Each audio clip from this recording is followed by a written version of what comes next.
situated on Facebook, and then who's going to be monitoring the chat? Do we have that already? LaShawn and I will be. Perfect. Hello, everyone. Come on in the room. Hi, Come on in the everyone. Thanks room. for joining. Mute myself.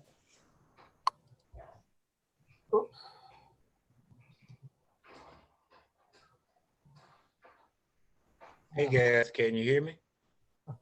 We can.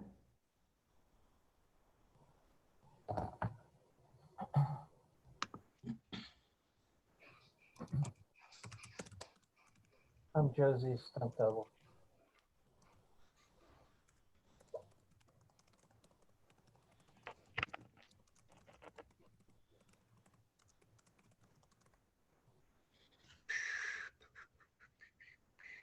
All right, we should be going live here in just a second. Welcome, everyone. So good to see so many faces.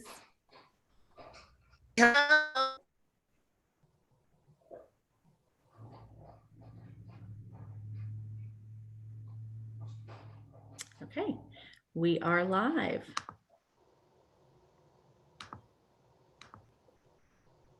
So keep admitting folks that are in here. Well, it is 2 o'clock. We will go ahead and get this started. We've got a great afternoon and conversation ready for you all, and looking forward to your engagement in this. My name is Amber Tynan, and I'm the Executive Director for United Partners for Human Services, and I'm joined by my wonderful colleague, LaShawn Gordon, who we're going to help kind of facilitate the discussion today, but also monitor the chat. And we are so pleased to be partnered with the Big Bend Continuum of Care and Amanda Wander, their Executive Director, as well as Taylor Bureau, who has been working in this field for many years, to just thank you all for taking the time to participate in this conversation.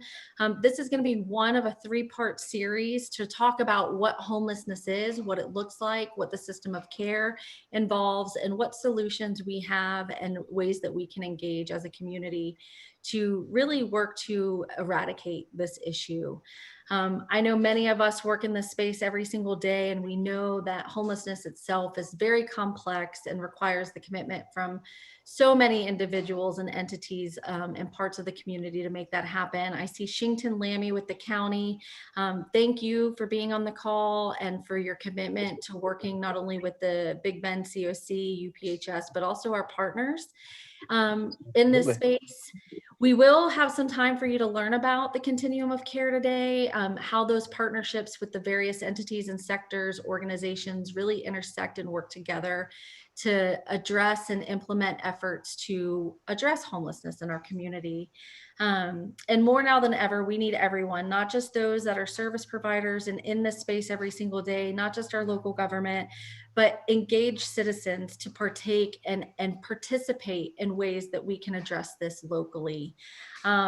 With that, I'm going to turn it over to LaShawn. And again, I just want to thank you all for being here. You're in for an incredible hour and a half. And like I said, we are very much looking forward to you all engaging with us in this process as well. So hello, everybody. As Amber said, welcome, welcome, welcome. Thanks again for being with us today. We are going to go ahead and get started, but I wanted to just kind of review a couple of things. We will be monitoring the chat, so if something is burning and it comes up for you, we will definitely see it, and I promise you we'll find a way to weave that in. I also want to just say we want everybody to just have an open mind and an open heart. This is big work, and we're super excited about it, and we're kind of at the beginning of this big work that we're going to do together for the rest of this year. And then in the new year, you'll hear of some more things we have going on.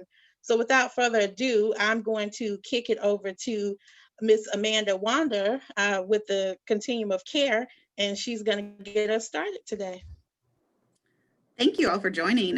This is a great turnout. I see lots of faces I recognize, but I also see a lot of faces I don't recognize, which is fantastic.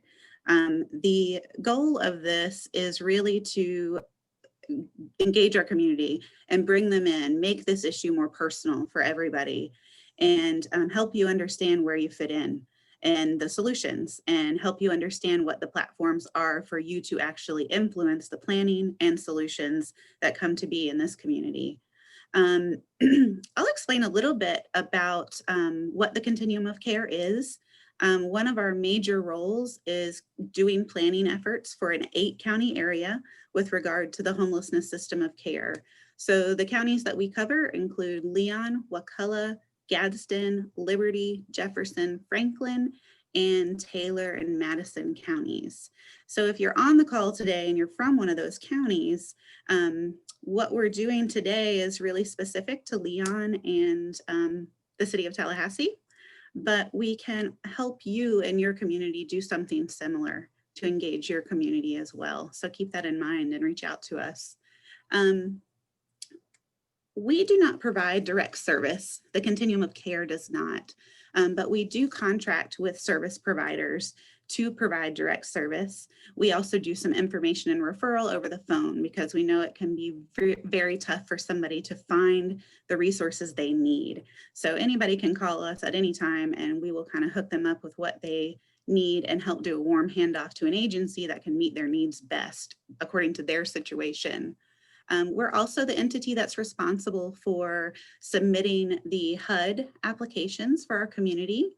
And so with HUD, we have quite a few programs that are funded, including rapid rehousing, permanent supportive housing. And that is very much a community process. We also apply for funds as a community with the state of Florida through DCF as well. And we are also responsible for administering what is called the Homeless Management Information System. And that is a database that collects information on services, demographics, needs, all kinds of information that helps us serve people better. It has individual client records so we can kind of know what's going on with them and see what's been tried in the past, but it also helps us pull in data that can help us analyze trends and changes that may be unforeseen consequences of a change in our system. We are also responsible for coordinating the coordinated entry system within our community. You guys, if you're part of all 3 conversations, you'll learn more about what coordinated entry is at the second session. But it's basically a way to triage people and get the people who are most vulnerable and who are most likely going to die because they do not have housing and do not have assistance to the resources they need. That's how we prioritize things, is vulnerability of individuals. So we use an assessment and a system to get people connected once we assess them and find out what it is that they need and how vulnerable they are. We also conduct ongoing needs assessment and planning efforts. And you guys can imagine that through COVID, the way that looks for us has changed quite a bit. And we've ramped up our planning efforts to be bi-weekly rather than every other month because things are changing so fast and we have to accommodate and adjust to be able to meet the needs of our community. We also compile and analyze data from multiple sources to help with planning decisions. So we can provide data of our own from HMIS, Homeless Management Information System, to other entities like the city, the county, or another funder, or somebody who's trying to adequately address homelessness, to let them know a little bit more information about how they may want to use their resources.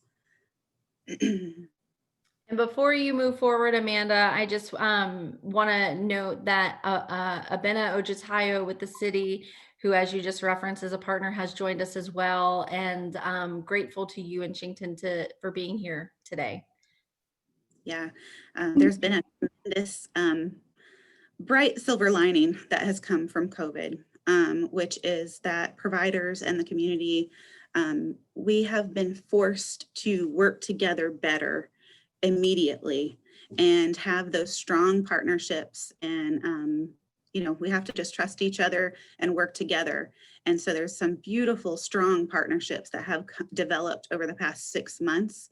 And so we see it as an opportunity to continue and further strengthen those and then expand our arms and welcome more people to this, because it's not something that one entity can solve. We got to all put our heads together. I'll jump into some statistics about Tallahassee. in Leon County. That kind of segues us into our next section. Amber, did you have anything else that you wanted me to cover in the first part before we get to statistics? I wasn't sure if there were any questions.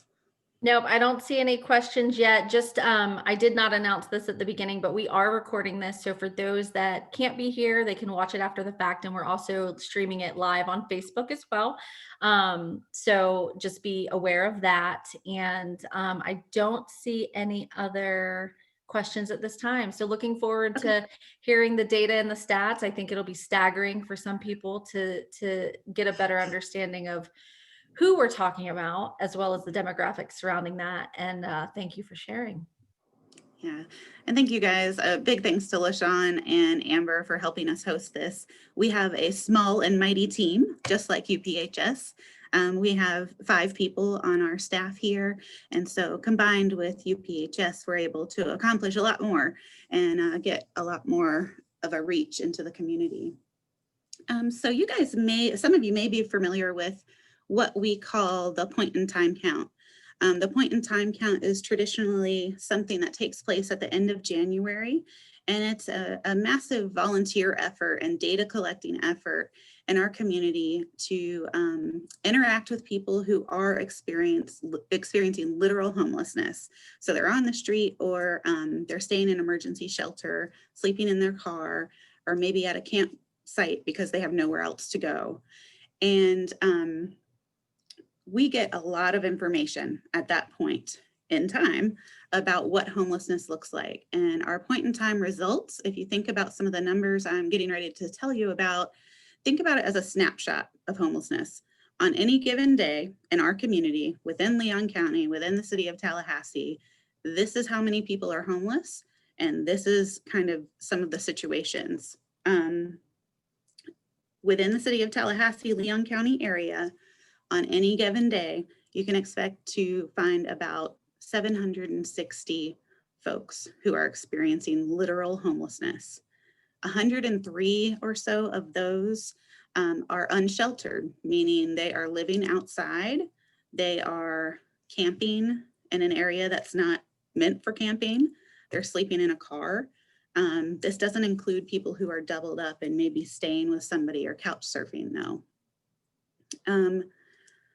You guys can also find all of these statistics on our website. We have a pretty comprehensive report available, and there'll be a link in the chat for you guys as well. But 183 of those 764 people, about 24% of them are chronically homeless. This is an astronomical number for our community, and this is something that we do have to address as a community. Typically, communities don't see more than about 10% of their homeless population experiencing chronic homelessness. And what chronic homelessness is a period of time over 3 years if someone has experienced homelessness for 12 months or more. So if you take all the time that they have experienced homelessness in the community and add it up for 3 years, if it's 12 months or more, and they also have a disability, that is considered chronic homelessness. So we have people who do have disabilities and are experiencing long stints of homelessness within our system of care. And part of the reason to have these community conversations is to have help in addressing some of the gaps and needs. There's a lot of good work that goes on by agencies, but there's always a gap as things change. There's never enough resources, it seems. But COVID has kind of changed that dynamic for us. So that's why we're bringing you in. We need some more brains to power this engine. To give you guys a better idea of the age breakdown, I was looking at this information a little differently when I was getting ready to present this to you. And the thing that I found most interesting and concerning is that the largest group of people who experience homelessness in our community, according to the point in time count numbers, are children. There are 158 kids that are 17 or younger who experience homelessness. So that means that they could be unsheltered with their family.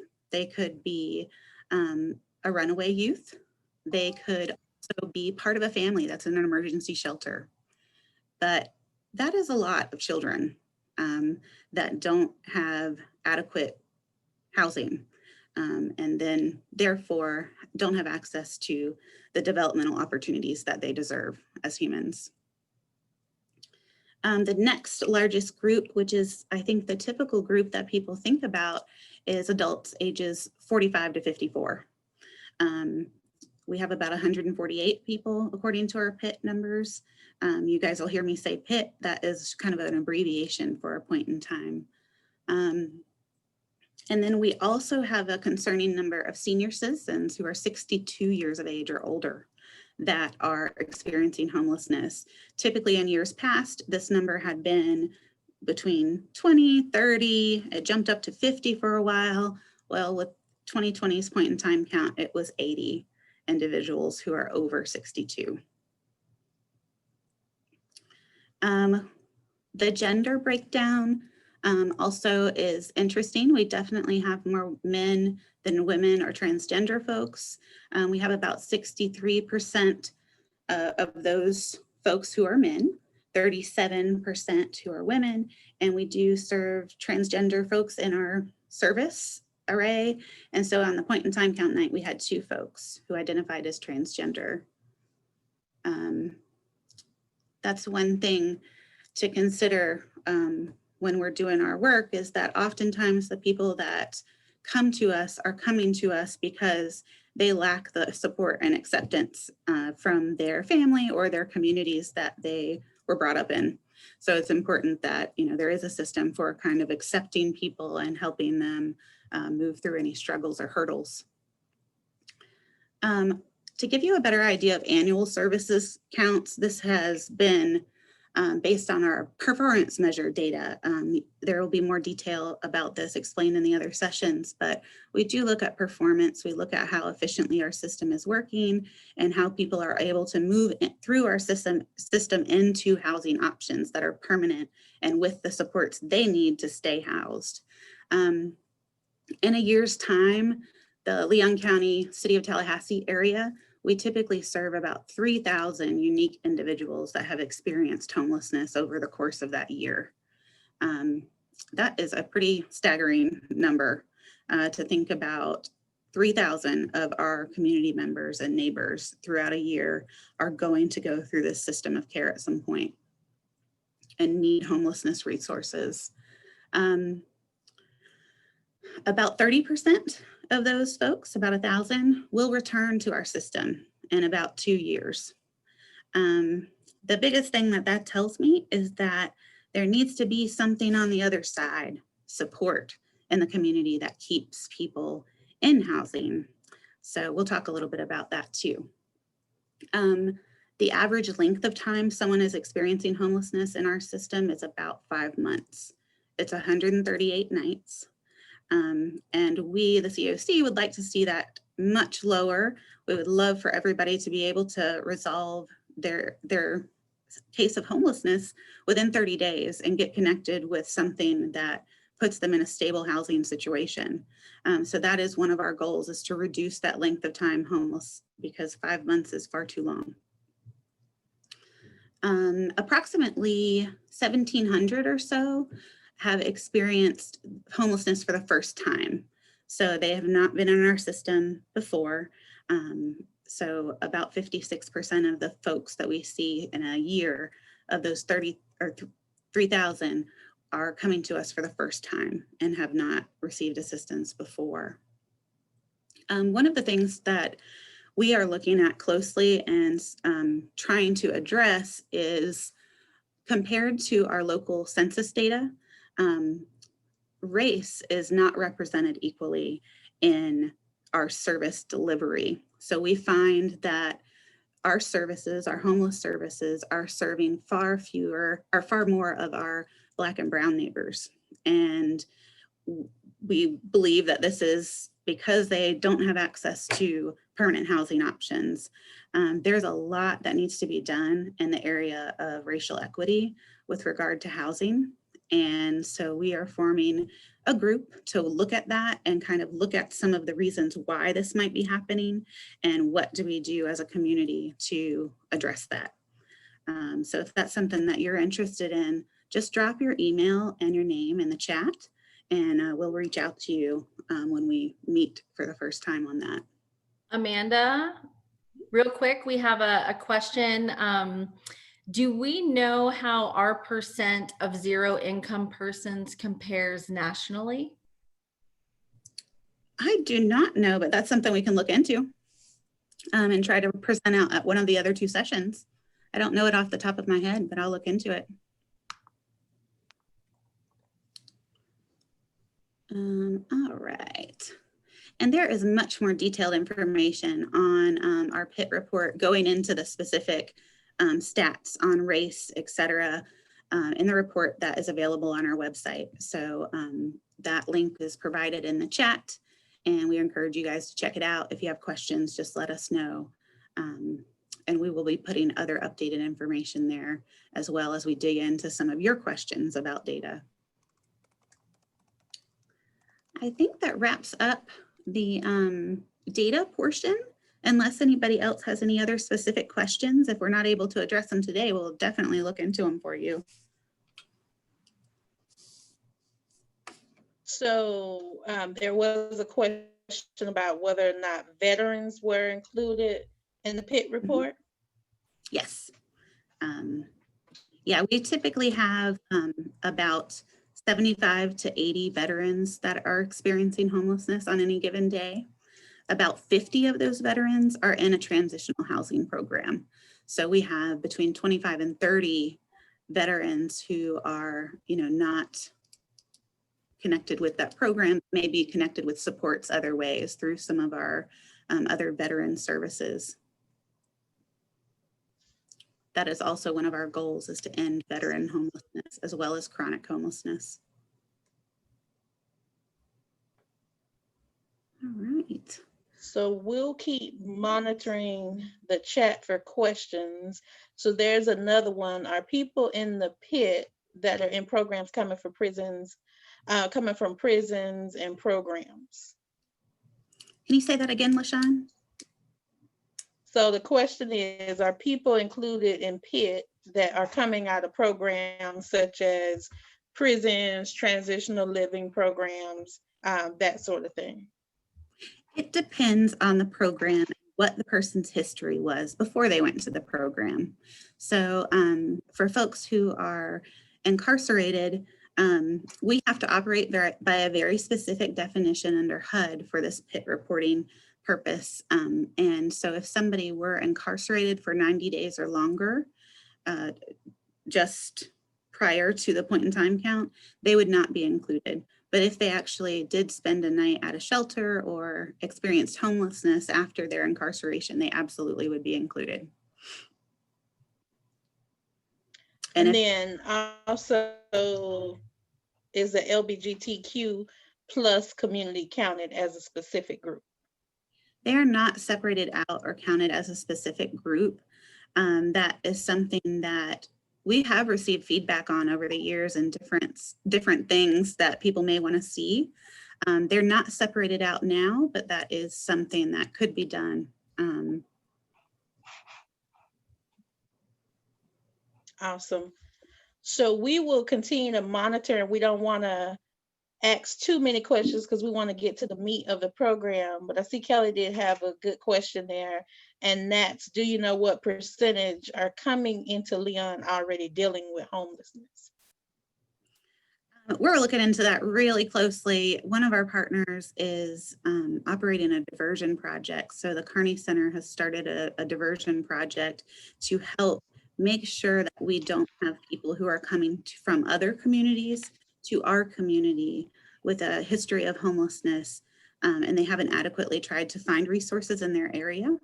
So this diversion project will actually get people back to their hometown if they show up here with some resources, maybe some hotel nights, something that can help get them on the next steps to permanent housing. But it doesn't necessarily have to take place in our city as the place with the most resources. So we're looking into that pretty good now. And now we are collecting data on where people are coming from outside of our 8-county area. We had not previously done that. So we're hoping to share some data with you guys specifically about that and what counties are represented in our service array, one of the following sessions. So for those of you who just put questions in, I do see them, and I promise you we'll come to them on the back end. So just note that we got you. We do want to transition into some client stories. For all of us who work human services, social services, we know we can tell the story of the program and the clients we represent, but there's nothing like hearing firsthand what our clients have gone through. So we're going to turn it back over to Amanda, and she's going to kind of set up those that are speaking on behalf of the clients today. And as I said, with questions, you can continue to put them in the chat box because we will get to them. All right. And we did reach out to clients individually to see if they wanted to share the stories themselves. But a lot of them are working and didn't have the time today to take out and be with us, but they did want their story told. So some of the stories you'll hear today are shared by people who are working or are working closely with that person.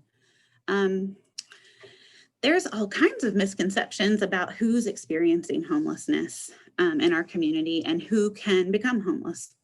The fact of the matter is most people are one paycheck away from homelessness. But the thing that keeps people from homelessness is support. And so a lot of people have support from their family, friends, church communities, what have you.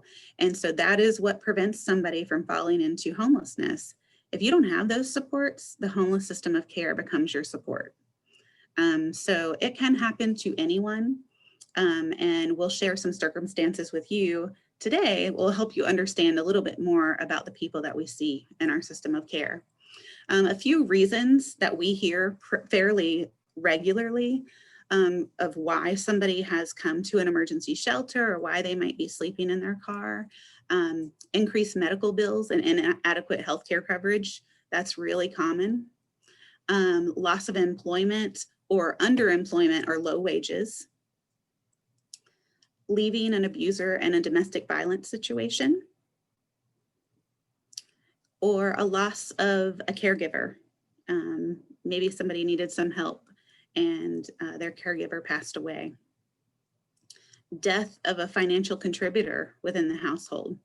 If you lose the person that is the breadwinner for the household, that can completely upend a household and send them into homelessness. And then the biggest commonality is lack of social supports that are natural and a lot of us take for granted. Homelessness also has another thing that is tightly intertwined with every story, and that is trauma, history of trauma. Sometimes we don't find out about someone's trauma until well after they've gone through our system. Their trauma, they think about as their life, and that's the way they've had to lead it, and that's the way they've had to live. That's the way their parents did it. And so they don't even think about it as something that might be impacting their ability to maintain housing. So sometimes we find out right away that somebody has been through quite a bit of trauma. We also know that people within the homeless system of care, just the nature of moving in and out of shelters, in and out of programs, being in transition, that in itself is traumatic. So I'll share a few national statistics with you. This is, each of these points are something that we're looking at the local level because we'd like to give you some more data about what it looks like here. But about 50% of the nation's homeless population spent time in foster care. So that's people coming to the system who already have some trauma in their background and some pretty significant trauma. About 50% of the homeless population has a history of incarceration. And I would go to say that 50% is probably a little low. because as you know, in some areas, they do criminalize homelessness and arrest people for being homeless and in public. About 80% of mothers with children experiencing homelessness had previously experienced domestic violence. 80%. And up to 57% of women experiencing homelessness reported that it was because they were fleeing a domestic violence situation. So that's a huge contributor to homelessness, is the safety in people's homes. We would like to share a few stories with you guys about clients that have come through our system of care. Most of the time, the people who come through our system of care aren't able to be assisted comprehensively by one agency. All of the agencies that work with under the COC work together to help families and individuals and cover the services that they're best at. So you're going to hear some stories today where there have been 4 or 5 agencies involved in one case. And sometimes that's what it takes to get somebody onto housing and get them the support they need. They may not always need that, but in the beginning, through the transition to housing, that it takes that sometimes. The first story we want to share with you, some of you may have heard it before, but we have a neighbor in our community we fondly call Mama Bear, and she has experienced homelessness for 17 plus years, unsheltered homelessness, living in the woods. Luckily, we have Andrea Hart with us today. She's the permanent supportive housing case manager that works with this client now. So she will be sharing her story. This permanent supportive housing program is run by Big Bend Homeless Coalition and is called Home Plate. So it is kind of it provides subsidized rent if needed. It also provides a lot of support. Andrea, I saw you. Are you here?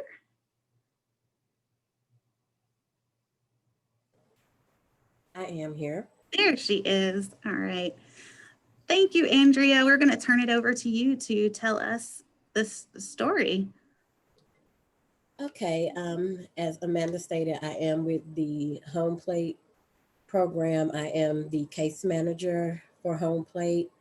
I met Anicia Martinez when I was an intern, and meeting her was refreshing. And she told me a lot about living in the woods, and I was like, just wow, you're a female living in the woods for so many years. And she was nicknamed Mama Bear by a lot of the homeless population here in Tallahassee.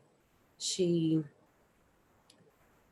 takes care of everybody. Everyone came to her looking for advice on how they should do certain things. So she basically were letting a lot of people know about how they can get off drugs, how they can go into a program to stop their homelessness. And they really look up to her. They really went to her for all type of advice. And Mama Bear is doing great. When I stopped interning and I had to let her know that I was leaving, it was a sad moment because we bonded. We got to sit down and watch TV together. Whenever I would go visit with her, she would try to feed me and everything. And we would just sit and talk. I've been trying to help her locate her son and her daughter so she can see her grandchild. That is something that she wants to do. And she's very passionate about seeing them. Even throughout everything they've done to her, she still wants to connect with her children and her grandchild. So I'm still in the process of trying to find them via Facebook to see if I can reconnect that family. I'm also trying to help her learn how to, she expressed to me that she wants to learn how to read and write. And not everyone would just open up and tell someone that, but she felt very comfortable with letting me know that. No judgment or anything. And with COVID now being where it is now, I can't go in her house and just sit and talk with her. So I got to try to find other ways to get her to learn how to read and write. So whenever she needs me to come and fill out her money orders for her so they can get filled out properly, she calls me. I go and do that. She's great about paying her bills, her rent, her utilities. She pays for that first before she takes care of any of her other needs. And that's just great. It just shows that she is very appreciative of where she is. Her apartment looks wonderful. She would ask me and say, Miss Andrea, do you like this? I think this will go great there. And she's just a wonderful person. She has a kitten now, so she has someone that she can take care of. She lost her hamster, and when she lost her hamster, it made me so sad. I wanted to go out and buy her another one, but of course I couldn't do that. But when she got her kitten, it just showed me that she's still needing to feel needed and wanted. And she's she's excellent. She's great. I don't know what else I can say about her. We're so excited with how she sees herself now. Uh, When we spoke with her, it was just before COVID, and she had been in housing for about 4 months. And the first thing she said when she sat down, there were a group of us in the back room, she said, "Well, I'm a queen." She said, I feel like a queen in a castle. And she was so proud of herself for doing all of the hard work with applications and working with people through some of the things that she had struggled with.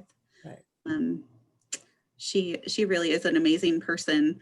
And I very much see a lot of my mom in her. So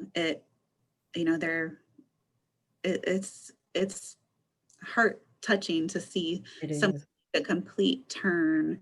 This is a perfect example of why it's important to continually offer assistance that helps people.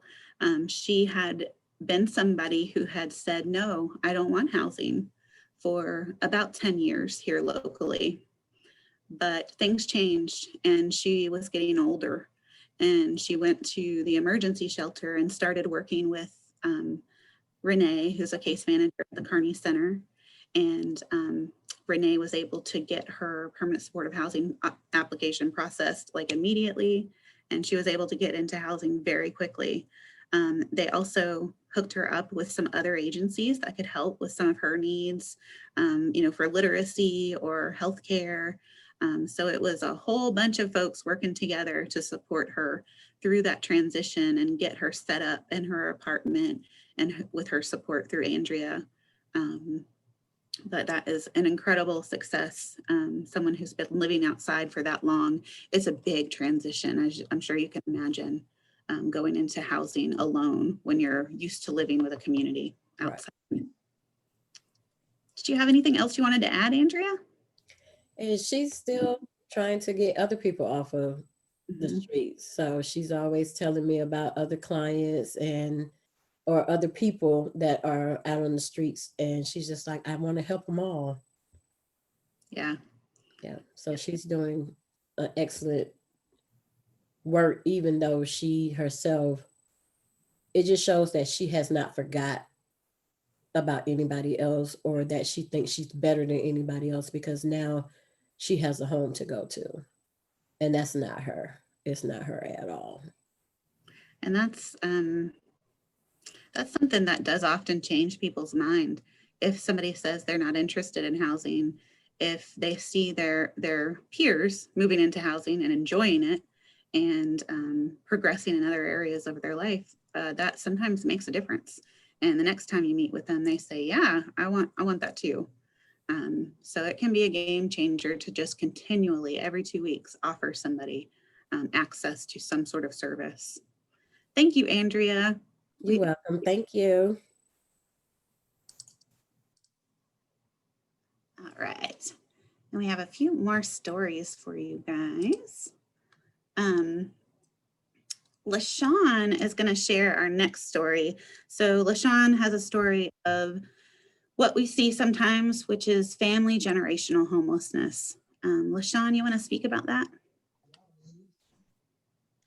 Yes. So I won't spend a lot of time, but I wanted to just kind of touch on this because it is something that I've seen for the last several years working with girls and their families, and that is generational homelessness. And one of the things about generational homelessness is you have people who are homeless, but they really don't realize they're homeless, right?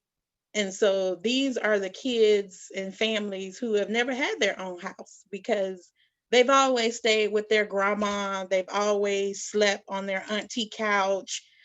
They've always stayed somewhere, but they've never had their own place. And one family in particular, I worked with them about 5 or 6 years, and what would happen to the family is around income tax time, they would get a place to live. And then when the money would run out, they would find themselves without a place. So this family consisted of a grandmother who was raising majority of her grandkids and a mom who was kind of in and out. So they went from losing their place to moving in a hotel, an extended stay type of situation. Pretty soon it got to be too much. You have 11 people living in a 1 bedroom hotel room. And then they found themselves living with an uncle. And then, of course, that ran out. And so from there, they were back to a hotel again. And from the hotel, they were in the housing projects. And then from the housing projects back to a hotel. And the cycle just kind of continued. But if you ask them, are they homeless? They're going to tell you no. And so the reason why it's generational is because you have the grandmother who went through the same situation, raised her children, doing the same thing under her mother's roof, right? So her mother passed away. She had to get custody of her kids because of what I like to call her grandkids, generational curses. And then the cycle started all over again. So now a couple of the children are actually aged out, right? They're 18, 19, and 21. Can you guess where they live? They live on somebody's couch. And so the cycle continues. And so I want us to continue to keep sight of that because that is a prime example of generational homelessness. And if we don't get in and interrupt some of that stuff, guess what? As the children continue to get older, they will continue to go through this cycle, which in their mind is very normal. But in reality, we know that it's not. Thank you, LaShawn. Cases like that are something that our system is able to help with through prevention efforts. So because someone is staying from place to place on couch to couch, that makes them eligible for different types of assistance. But they have to recognize they're in a situation where they might need some help and reach out. And a lot of times pride and just not knowing who to reach out to gets in the way of that. So if you And fear, yeah, especially with kids involved, there's a huge fear that, DCF is going to get involved if you don't have a stable place to stay. And I can guarantee you that that is not true. They're not after kids. They do not want your kids in that system, but it is a very real fear. The next story we have to share is, are you guys able to share the link or should I do that? This story we won't have live with us, but I'll just talk a little bit, or Taylor, if you want to just kind of introduce the story and set up the video, that would be great. This is for Daya. Oh, cool. Yeah. So Daya is now at FSU. She wants to be a social worker and she wants to help other kids. She wants to specifically help kids who are trans. She herself is trans and she lived in a very rural community and had a good bit of family conflict. And so she was able to go to a youth crisis shelter in town and then go through street outreach as well as transitional housing to kind of get her stabilized until she was able to enter the care program through FSU. So I have no doubt that one day we will probably be working alongside her or reading some policies that she's written because she is a fierce leader. So awesome, awesome girl. That's incredible. I have, oh, you have it up. Perfect. I don't know if you also need to share your sound, Amanda, but that might be a requirement, but we can test it first to see.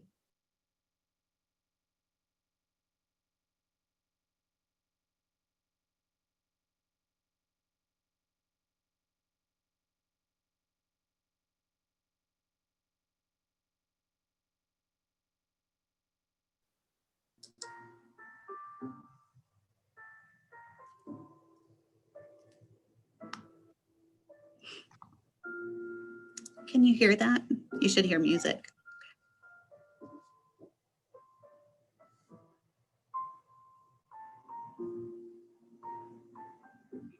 Hi, my name is Dea Medlinera. I'm actually a homeless youth here in Tallahassee, but my address that I still use is 2407 Roberts Avenue. And if you know, that's Capital City Youth Services address.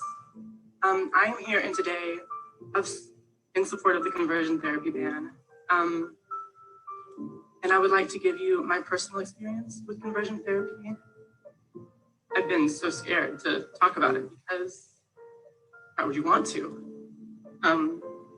Just take a deep breath. So I came out as transgender when I was 15, currently 19. And it was a faith-based practice. And while I was there, I was pushed onto the ground. I was pushed onto the ground and I had my head forced onto an altar and I prayed. I was made to pray for about 3 hours in the name of, still to this day, my God. And they wouldn't let me leave. And I kept asking them to please let me go, to stop, and they wouldn't listen.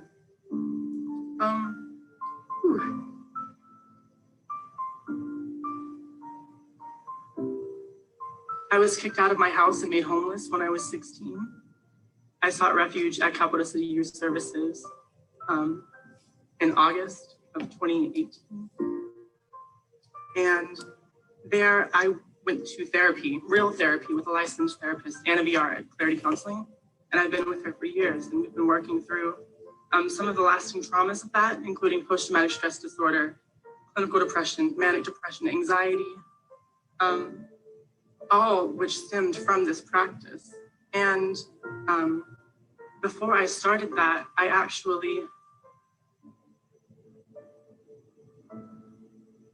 before I started going to therapy, I attempted suicide 3 times.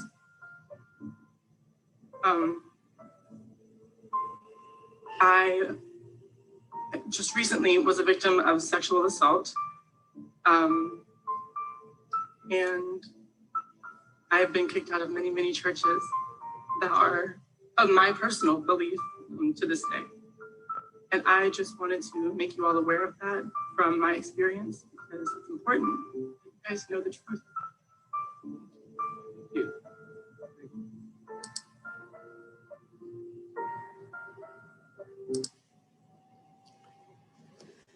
So unfortunately, we do see a lot of people coming to our system who have a very similar story.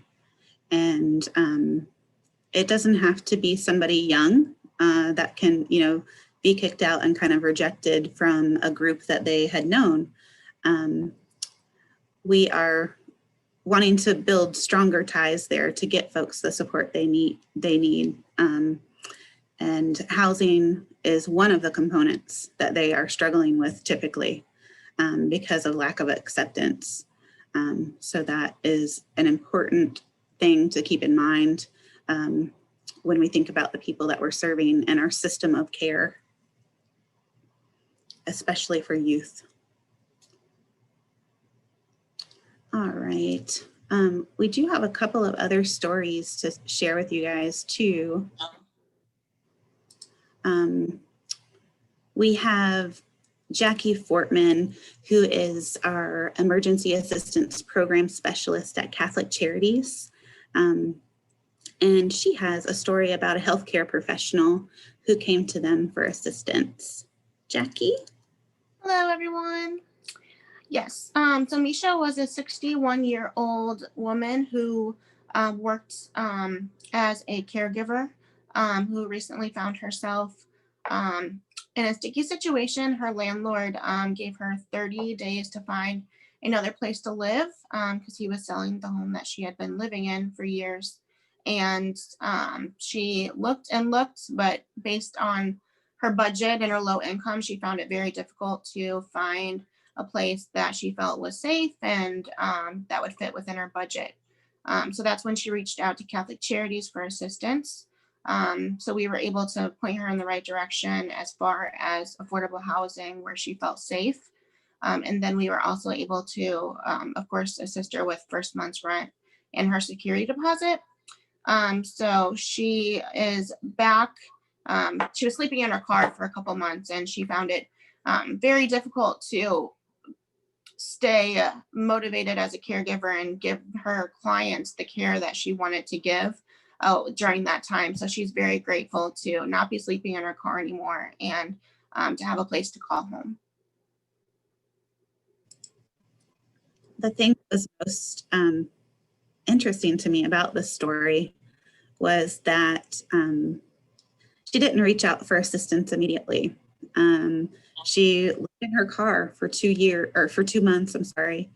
And only at the point where she felt like this experience was impacting her ability to take care of others in our community did she reach out for help. So these are people that are taking care of our loved ones who are faced with homelessness. Exactly. Thank you, Jackie. You have another story to share about a family. Yes. So a single mother of two had to be out due to medical reasons. One of her children broke her arm. So she had to be out. And of course, that caused her to miss a considerable amount of her income. So she was behind on rent and had a 3-day notice. So at that point, she reached out for help with her past due rent. And we were able to assist her with that and keep her and her children from entering into homelessness. Yeah, single parent households, we see quite a bit because if that one single parent can't work for some reason, there's no one else to kind of pick up the slack for that income that's needed to support the family. Thank you, Jackie, so much for the work you do and for sharing these stories. Thank you. Our final story we'll share officially through this format is a story of success, another permanent supportive housing story. This particular story will be shared by Mandy Bianchi. She is the executive director at Ability First. And Mandy, take it away. Michael is 49 and has a developmental and physical disability. He was living with his sister who helped manage his care, but unfortunately, she passed away in a car accident, and Michael didn't have anybody else to help him with his basic needs and mobility issues. He wasn't able to stay in his sister's house because he couldn't negotiate the lease, and he was extremely depressed about losing his sister. He also did not have financial resources or the cognitive ability to remain housed. He turned to the streets because it was his only option. He really wanted to focus on surviving and staying alive. And he really didn't know how to ask for help and was scared to let others know that he was living on the streets. This went on for more than 2 years until he met one of the local outreach workers who told him about the Kearney Center emergency shelter. He went there and stayed for about 4 months and started working with a case manager on a housing plan. After getting to know Michael, the case manager realized that he needed more of an option with supportive housing on top of shelter. Michael didn't really need to go to assisted living or a nursing home, but he needed help with grocery shopping, meal planning, and managing his budget. When he came to Ability First, he was referred to a place called Home, the program that helps find permanent supportive housing. Within a few months, a slot opened up and he was accepted into the program. He worked with his case manager and housing advocate to find an apartment that would suit his needs. The program that he joined subsidized the rent, and he could actually afford to have a place to live of his own. Ability First worked with Catholic Charities to cover the cost of Michael's outstanding utility bill when he realized that the utility bill at his sister's home was actually in his name and had become delinquent. So once Catholic Charities was able to fix that, so Michael could get utilities at his new place.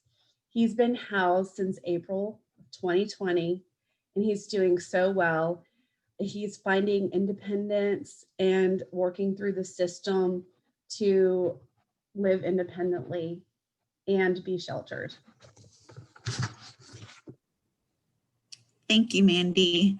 That story illustrates exactly the types of barriers some of the people are up against that they don't even know about when they start their journey to find housing. It's very common that people discover things about their past that become a barrier to housing but through working with an agency. Luckily, the agencies banded together and we're able to continue to get that person into housing, successful, and now things are looking much brighter for him. Thank you guys for sharing all of those stories. There's so many more. We had to keep it limited a bit for our purposes today. There's so many stories, there's so many situations, we're always hearing new things. So that's why we need more partners and more people holding hands to address this issue, because you never know what somebody might need as a support. It could be very simple or it could be more complex. So we're kind of bit about the talking at the same time. So one of the things that we wanted to make sure that we kind of talked about is, you know, some of the homeless services that have been provided during COVID-19. And we won't spend a great deal of time talking about them, but we knew it would be super important for Amanda to mention them. And you'll find out as we go through the next conversation, a couple of conversations, we'll actually talk more about it.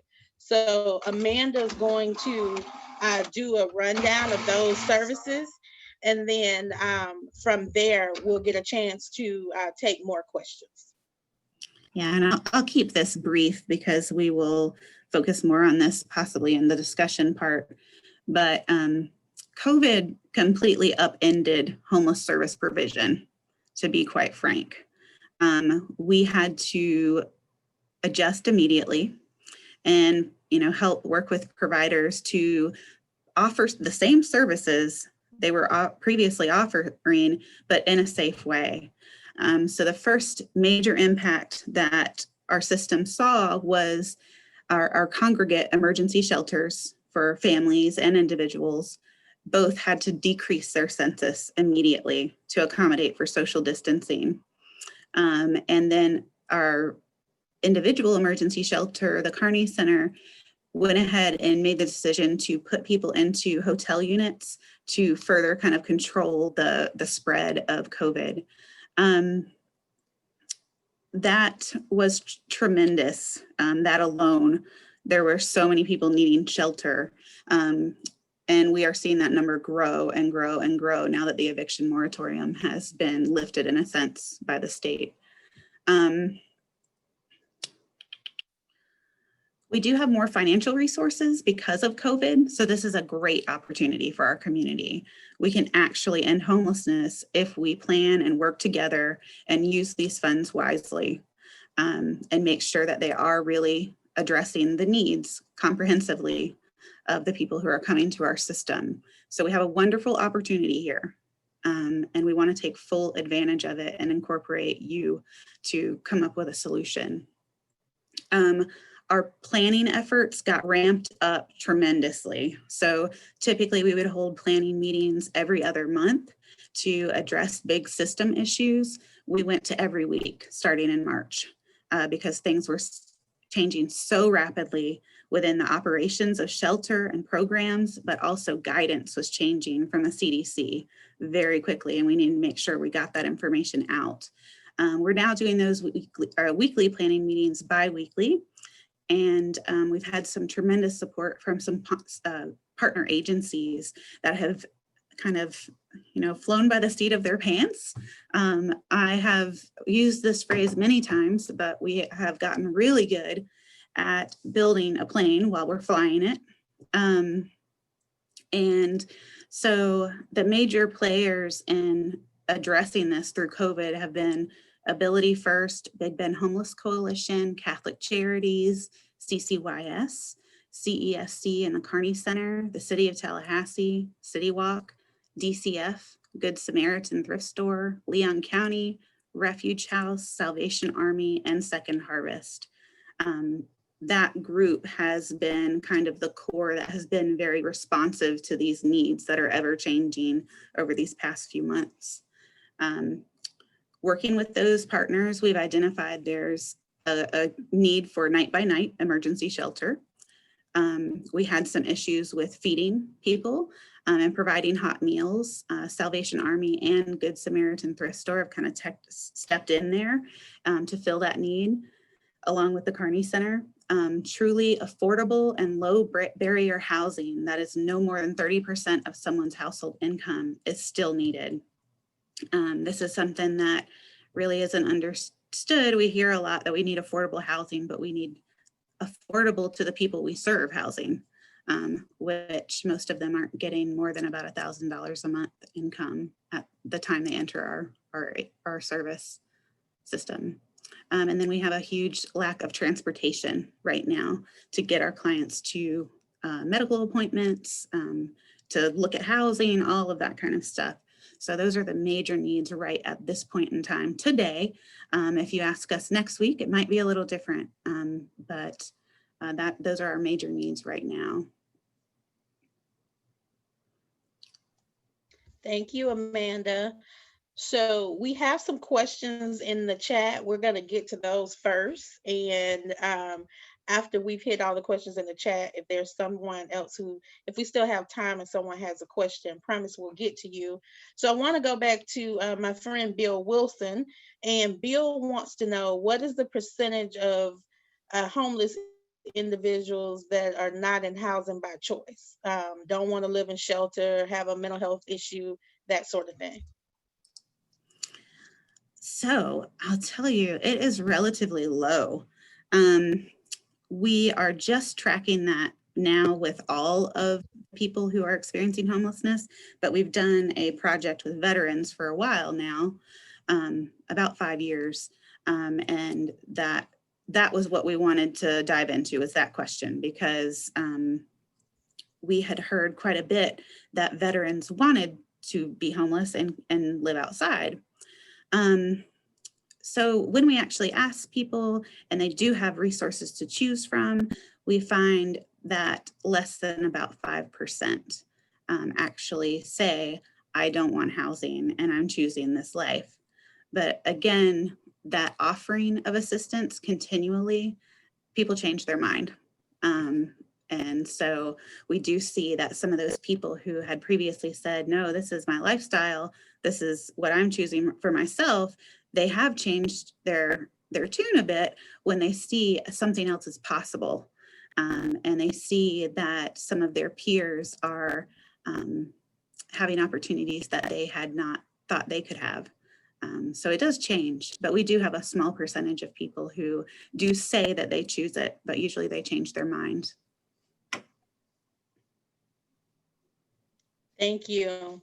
So next question, I think you kind of spoke to this a little bit earlier, but Renee wants to know, are you counting Gaston and Wakulla as an area, or is it with Leon County?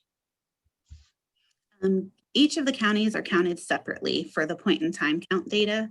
So the point in time count data does not include any of the people who are staying in Gadsden or Wakulla or any of the other counties. If somebody was here on that night of the point in time count from one of those counties and resided in one of our emergency shelters, then we would count them as part of the Leon County population. Thank you. So next question is, with COVID and the economic downturn, are there efforts to support individuals unable to pay rent to remain in their homes? Is preventing people from losing their homes an aspect of support? Yes, homeless prevention is one of the components of our system of care. And we have seen more financial resources because of COVID now than we ever have before. So there are programs available through the county, through the city, and through our individual providers that can help prevent homelessness through financial assistance. So yes, that assistance is out there, and we are encouraging people to go for it. In many cases, that assistance will run out by the end of the year, so we need people to apply now. Awesome. So another question is, people are often sent to Leon County because the 7 surrounding counties don't really have a lot of services. The question is, are the surrounding counties sending over any financial assistance since they are sending their residents to Leon County? That is a good question. So we don't see other counties sending their resources here with their people. But we are trying to tackle better who is coming to us and where they might belong, because typically somebody will do much better in their own community rather than trying to establish roots in an area where they have no supports. So one of the projects that we're doing now is collecting data on the county that the person came from, as well as the state, if that is the case. And trying to get them back to that area. We're changing some policies within our emergency shelters too, so that we're no longer accepting people from other communities. We have to take care of our neighbors here first. And we have limited resources, so we need to make sure that that's reserved for people who are citizens here and residents of these counties before we're attracting people from other communities that may not have as many resources or as nice of an array of resources. So that is something that we are aware of, and we actually hope to give you guys a little county breakdown. By the next meeting, we'll have some more information from the Kearney Center Diversion Project about those county breakdowns. But I think that they have been able to effectively divert about 80 people from other areas over the past 2 months. Thank you. So the next question is, a lot of people have been housed in our, local hotels and that sort of thing. And the question is, for those people who, aren't making a lot of progress towards, independent living in their own place, if there's not enough housing options for them, what is the plan? How long will they be permitted to continue to live in the hotels and other places that have allowed them to be there? That's something that our agencies are looking closely at now. We want to make sure that we are serving our community that wants housing, and that efforts are prioritized for people who are working towards those goals. Everybody's kind of has an individual case, so what they might be able to accomplish and what their goals should be will be different case to case. So it's hard to say, we just have this rule that you can stay here for 2 weeks and then you have to find housing. That typically doesn't work well. But as long as you put a plan in place that the person who is experiencing homelessness has a hand in creating, to set reasonable goals for themselves, because it might be something that they need to work on getting ID or transportation first before they can work on finding housing. But as long as they're making progress, I think our providers are very committed to working with somebody and walking alongside them until they find their home. But if somebody does not have any interest in getting housing and working towards those goals, then our programs aren't going to be able to help them until they're ready. So that's that job of outreach, where we constantly send outreach workers out, and they're engaging people at a minimum of every 2 weeks, offering options. We like to say that people get sick of our outreach workers because they will follow up and they will hound you about housing. If you're one of those people who has said that they're not interested, we'll make sure you're still not interested a couple times a month. And right now, just with comment on the hotels, we're making a really concerted effort to house people permanently through some rapid rehousing options that have come to us through funding because of COVID. So we are working on many of those cases right now through all of our partners, because it really does take a village to get those people into permanent housing of their own and also stay supported, because the transition can be a little rocky sometimes.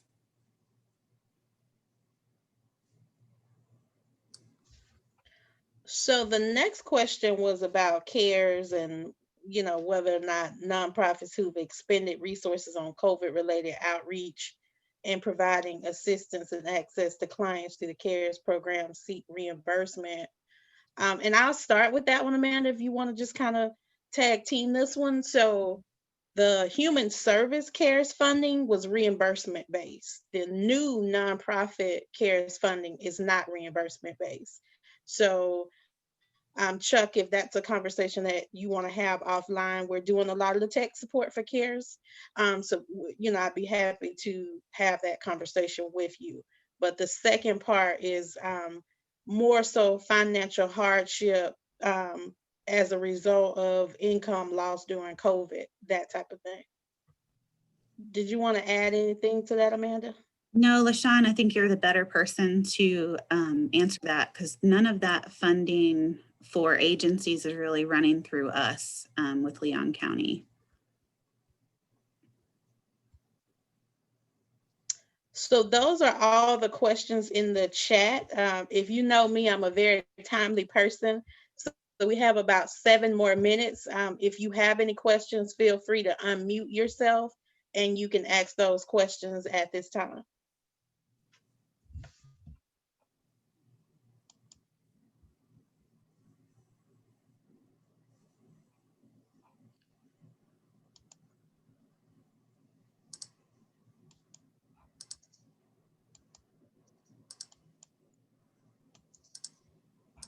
Any questions? And it was a very thorough presentation. So thank you so much, Amanda and team, for that. Yeah, or comments, just comments, general concerns. One of the things that has happened through all of this is the population that our agencies are working with has become even more transient than before. We've had some hot spots that have been frequented, like Lake Ella, and there've been some changes there. So people have been moving around, and so somebody in an area that we've been looking for and trying to connect with again, just reach out to the COC office, and we want to know what you see. You kind of are our hands and ears in the community and can often help link somebody to an opportunity. You can also, as a community member, help prove homelessness so that they can get into a project. Sometimes we have to document somebody's history. So if you are a business owner or something and somebody is frequenting your area, you've gotten to know them, we may at some point turn to you and say, hey, what's your relationship with this person? Tell us more, because they may need some proof to get into a program.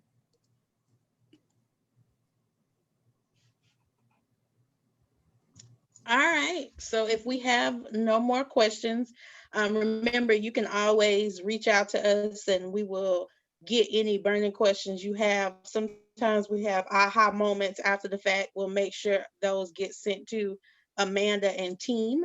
So if we don't have any more questions, we want to kind of flow into next steps and tell you what you can expect for the next 2 meetings.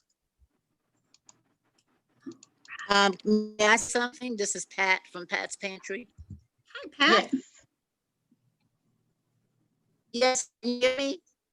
Yes, ma'am.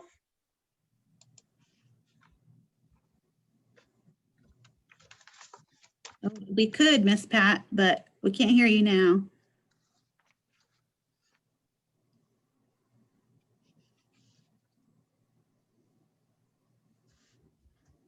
I think we lost you, Miss Pat. It's it just concerns the full account. They were saying the laundromat is closed. We have a new laundromat. So they're kind of wandering around right now.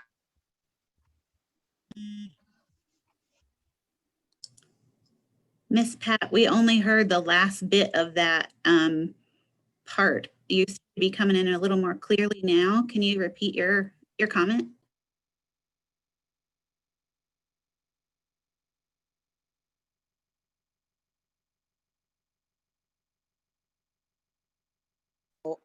All right, Amanda, can you hear me now? Yes, we can hear you. Okay, it kept going out. Those that were living in the laundromat right here in Quincy, remember I had called you about that? Well, the laundromat has closed now. We have a new laundromat further up the road. So there's a couple of people just wandering around right now, sleeping behind the county office and different things. So I need to reach you to see before it gets cold. Yeah. Yeah, we'll coordinate with you to follow up there. Thank you, Miss Pat.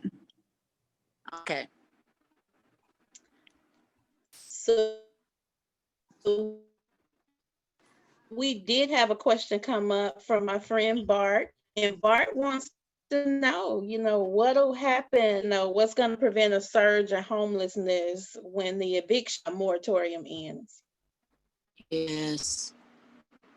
Yeah, so our hope is to get all of the people who are kind of in emergency shelter out of emergency shelter and into permanent housing, so that we do have some space in emergency shelter if somebody finds themselves in that position where they do need emergency shelter. We're also going to do everything that we can to connect people with resources in our community to prevent that eviction from happening. There's quite a bit that can be done with your landlord to start negotiating even some small payment so that they don't necessarily have grounds for kicking the person out and evicting them. We are offering some clinics in partnership with Legal Services of North Florida on some of the regulations around that. So we will be offering another one relatively soon, hopefully, on some of the details of that, and then providing additional information about who the entities are that have resources and what the process is for kind of accessing those opportunities. I'll tell you, it's been a bit of a roller coaster at the beginning of COVID. We were expecting that more than 40% of our homeless population would be infected with COVID pretty quickly. Locally, there has only been 3 cases of COVID within the homeless community. So we want to keep doing what we're doing to keep that number down, but we do need to accommodate for the influx that could happen.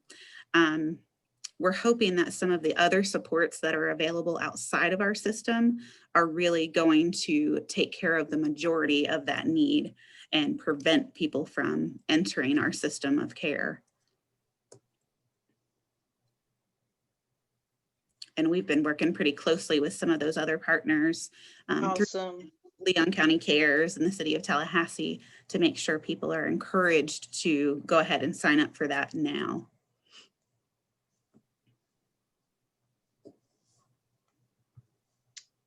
All right.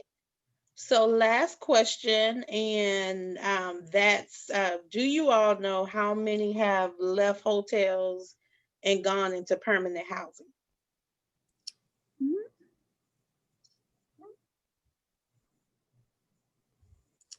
I don't know that number off the top of my head, but that is absolutely something that we can prepare and pull from our system.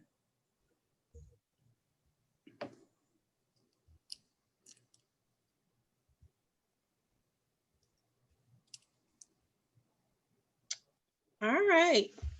So kind of flowing into next steps. So we actually have 2 more conversations planned. And the first one is on November the 12th. And again, it's going to be from 2 to 3:30. And that one is going to be focused on how does the homeless system of care work. So it'll be from start to, all the way through. So that's definitely something that you don't want to miss. And then the third one is going to be Wednesday, December the 9th, same time. And then that one will be solutions and where you can fit in addressing homelessness locally. And, we'll have, the government, our local government, service organizations, law enforcement, the school district, healthcare providers. So there will be a lot of providers on the phone, and as well as some landlords and property owners, so we can really talk through solutions. So I think this year, and then as I said when we first started the call, next year, we're going to, figure out what this is going to look like for us to have these conversations on a more regular basis within the sector. So I see Graciela wanted to repeat the dates and times. Graciela, I will send them out because I'm going to send some meeting reminders out via email to the members. So I promise you'll have them. Amanda, did you want to add anything? I just wanted to let folks know we have a few things that are happening between now and our next community conversation. So if you're energized by this, want to know more, want to get involved more deeply, we actually have an HMIS committee meeting, a Homeless Management Information System committee meeting going on right now simultaneously. So if you are involved in our data system, that's your prompt to hop over to that meeting. Thursday, October 29th from 11 to 12:30, we are going to have our membership and board meeting. And it's a wonderful opportunity for you to have your concerns addressed. There's an option for public comment there. Also, we'll be voting on new board members, and we have 4 different meetings a year. So these are pretty informative. We also have a coordinated entry committee meeting coming up and on November 4th. And that covers more about how we prioritize people for. And I actually just allowed. Oops. LaShawn, did you say something? I was just saying, I just put all the information in the chat. Yeah, and there's, you can go to our website at www.bigbendcoc.org and get the schedule of meetings. You can also shoot us an email there at info@bigbendcoc.org if you're interested in being on our mailing list, so we can make sure to get you informed of anything that's happening in the interim. We also have a call out. Amanda. Yes, Sylvia? Hey, it's Sylvia. One of my favorite things to do is save the chat. And I did that because there was so many cool links and the Dropbox with the video and the dates. And I don't know if anybody's ever done that, but you can go to the chat and save it. And then you have all this stuff in a little text file. Yeah, awesome. Thank you. And Sylvia, we'll also make sure to get that out to everybody when the recording is available. But yes, no, absolutely. Lots of great stuff being shared. And we also have a call out for review committee members.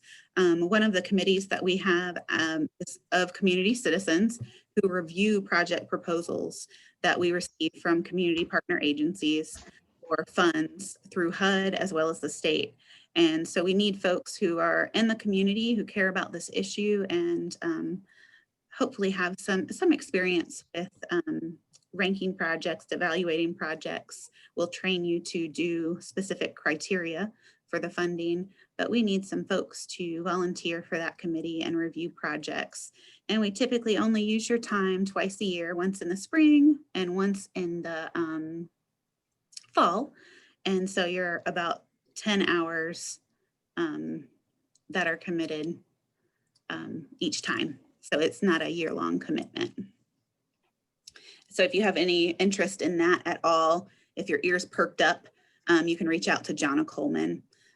We'll plop her email address and phone number in the chat as well. She's with our staff and she oversees that review committee. Put that in there right now. Any update on bus passes?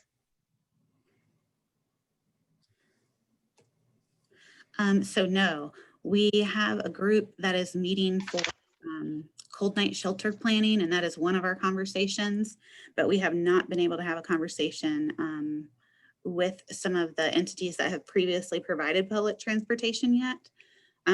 So we will keep folks posted. This is a huge need right now because the bus pass program that was previously serving our clientele was funded by the city and run through the Kearney Center, but that has been shut down at the beginning of COVID and has not ramped back up.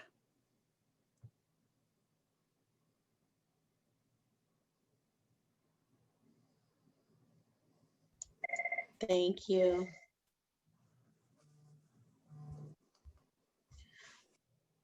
All right. Well, we want to thank everybody for joining us today. Lots of great information. Be sure to not just come to the next one, but also bring someone from your team or your circle with you as we continue to have these vital conversations. As we said earlier, we want to thank Amanda and her team and all of our guests today who told powerful client stories. We will post the recording on our website. So stay tuned for more information about that, as well as on Facebook. And so we hope you all enjoy the rest of your evening, and we will see you soon. Bye.